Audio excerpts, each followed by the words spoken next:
Miranda's America. This place wound up being one of my dark horses. We literally saw a sign off the side of the highway, looked up the address, and stopped in. As it turns out, the place had some really cool history. Something I absolutely love about America is our folklore. My guide was telling me about how locals believe Jesse James and his gang holed up inside the cave for 3 days. So this is what happened. Apparently the gang shows up to the cave and one of his gang members is injured. So Jesse goes to town and brings a doctor at gunpoint. The doctor works on his friend, heals him up, and leaves. Well, of course, when he leaves, he goes to the police, who then stood outside of the mouth of the cave for 3 days. Well, the legend goes, Jesse and his gang never came out, and they had escaped about a mile down the road from a different exit out of the cave. So I just finished up my boat ride, and I've got to tell you, that was a lot of fun. Aside from the obvious attraction, the underground boat tour, the Lost River Cave offers 37 acres of land with over 2 miles of beautiful nature trails. I highly recommend checking out Butterfly Junction. That's right, they have an adorable butterfly house with several species of butterflies that are native to Kentucky. What a sweet little garden. I mean, think about it. I paid for a cave tour, and I got to hike on these gorgeous trails and see this beautiful little butterfly garden. This place is really great. So what could we find in Nashville from France, Germany, Italy, Sweden, and the United States? Cars. I'm here at the Lane Motor Museum, which opened in 2002. Inside are over 150 rare and unusual European cars. Let's go check it out. The museum is housed in the former Sunbeam Bakery, which opened in 1951 and at the time was the largest and most modern in the area. At a whopping 132,000 square feet, there's a lot of room for cars inside this place. The building's open floor plan, high ceilings, and natural light really complement the collection. The majority of the vehicles displayed at the museum are from the 1950s through the 1970s, although they do have vehicles from as early as the 20s and as late as 2000. So you can get inside some cars, but they're not always in the best condition because you have an all-around 360 sunroof. Cars are a reflection of the times. When gas is cheap, cars get bigger. When gas is expensive, people go for smaller cars. How many clowns do you think could fit in there?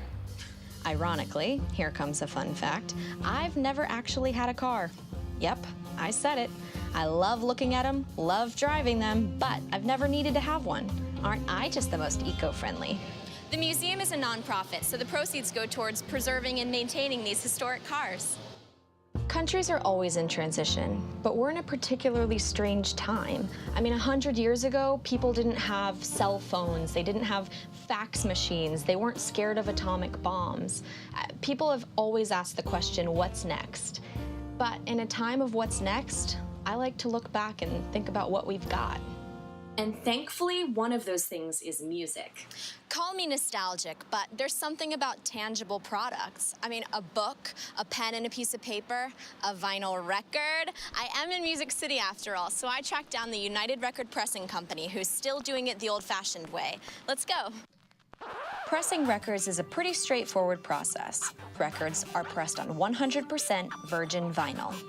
It comes in as little pellets in a variety of colors. You can customize pretty much every step along the way. Here's how it all goes down. United gets a lacquer made. A lacquer is a soft, waxy version of a record that is used to make the metal stampers that go in the machines. Lacquers are coated with silver and electroplated to make the hard nickel metal plates. These metal stampers are a negative of the record. They're ridges instead of grooves. So the vinyl is formed into what they call biscuits. The label is suctioned to arms on the top and the bottom. The machine moves the biscuit and labels over to the press. Piston applies 110 tons of pressure to the stampers, and this presses the record. The imprinted record is then moved to the trimmer, which, as the name suggests, trims the excess vinyl off the edge of the record. It slides down the rail and is released onto the spindle. After that, it's off to get a paper sleeve, a jacket, some shrink wrap, and ultimately played. The most recent acquisition they made was a machine in the 80s. Other than that, most of the machines are the originals from the 50s. Now, something I didn't realize is that the label is only attached via the heat of the vinyl. So they bake the labels overnight to get rid of all the moisture in an oven set at 220 degrees, because if there was any moisture in there, it would cause the label to bubble. Who knew? Most technology fades away in time, but I like to think that vinyl will never die.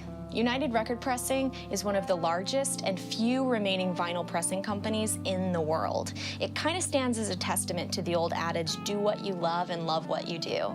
They opened in 1949 and were known as Southern Plastics and had clients like VJ Records from Chicago, which was owned and operated by Vivian Carter and James C. Bracken. The 60s were a very different time in the South. So Southern Plastics created accommodations for their clients above the factory floor and called it the Motown Suite. It's pretty neat. Most of the furnishing scene is original. URP staff eat lunch at the same table Motown executives used in the 60s. This place is abounding with history. URP is still doing it like it did back then. Right. Miranda's America, giving you a fresh perspective. Welcome back. I'm here in the Berry Hill section of Nashville at the Funky Griddle. The name almost says it all. Funky Griddle. I've got a pretty big surprise for you, though. Yeah, there's a griddle in the middle of every table. This is a do-it-yourself pancake, French toast, and egg extravaganza. I really can't wait to see the menu and pick out what I'm gonna make and, test out my culinary chops. With a dozen goodies to add to your batter and 5 delicious spreads to spruce it up, it's breakfast heaven available all day long. Now, I only sampled the pancakes, but with DIY French toast and eggs, it's so much fun and so reasonably priced. This place is a must for any breakfast enthusiast. Oh my gosh, the aroma is making me so hungry. So I decided to go with the pancakes, and the coolest thing is they have so many different toppings, and they bring you unlimited batter. So you can have an unbleached flour batter or an organic 5-grain batter, and all of them are made here in the restaurant. I had a great time making my pancake, and I was very impressed with my skills. The blueberries are so fresh and delicious. The pecans are so crunchy, and it adds like such a great texture to the pancake. I'm a big fan. Quick and easy. Yum. This place is an event. I so wish I'd had a group of friends there to share it with me. Everyone gets involved, you know? How fun is that? But one of my favorite things to do is to cook for my friends. And at the Funky Griddle, they take care of the cleanup. It's the best of all possible worlds. Hillsborough Village supplies a little bit of a lot of things.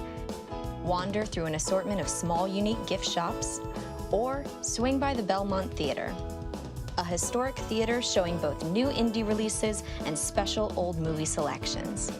I'm outside of Bookman, Bookwoman. They sell used and rare books. I'm probably gonna be on here for a while. It's so nice to be out shopping. There are literally thousands of books to choose from in here. They have sci-fi, fiction, cookbooks, local history, everything. And the bonus is used bookshop, so there are great prices. I think I need a drink. On a hot day, it's nice to cool off with a cold drink, and Fido has the best coffee in Nashville. Yeah, I concur. Let's see what else they've got around here. Right now, I'm at Pangea, which is a really cool store, and I'm ready to go check out what they've got inside. So cool. If you're in the market for a sweater, a coffee, a used copy of The Fountainhead, and a ticket to an indie movie, Hillsborough Village is for you.